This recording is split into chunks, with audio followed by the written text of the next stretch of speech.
My name is Katherine Woodfield. I'm the author of the award-winning Don't Buy That Health Insurance, Become an Educated Healthcare Consumer. Today I want to talk with you a little bit about brands and prescriptions. Now, I told you earlier that I had spent 20 years working in major pharma, and I learned a fair amount about how prescription drugs work. And I want you to know that generic drugs are really good drugs, and prescription drugs are really good drugs. And here's the secret between a brand and a prescription. I'm going to use an analogy, and the analogy is baking a cake. So you might have baked a cake, and you might have seen the recipe. It says 2 cups of flour, a stick of butter, let's say 3 eggs, some salt, and a cup of water.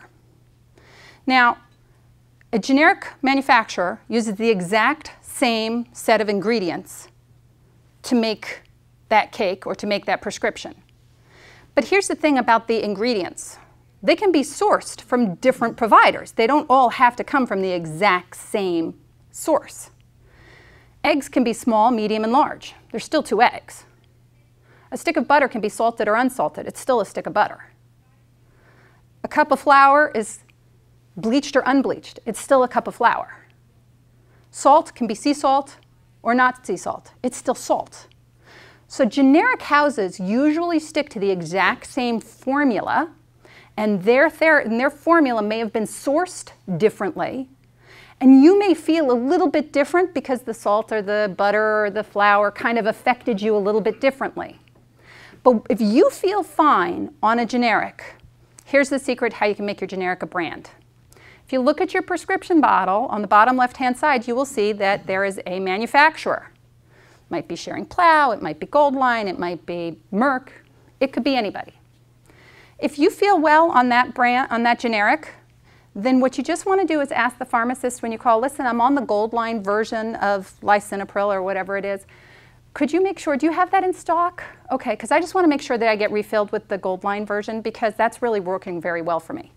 Because really the primary difference between a brand and a generic is staying on the manufacturer. You just got to hold to the manufacturer. With a brand, all the thinking is done for you.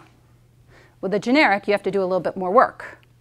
I actually met a nurse a couple weeks ago who said she buys her prescriptions a year at a time. She's like, I knew that. I just buy 12 months at a time. That way I always have the exact same drug for 12 months.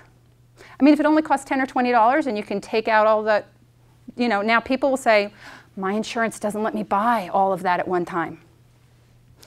One of the things about being an educated healthcare consumer is that you take the power back and you become in charge of your decisions.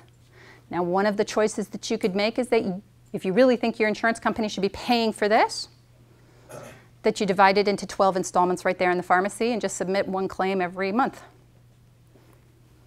Or maybe you just pay for it because it's important to you and you value staying on the same medicine.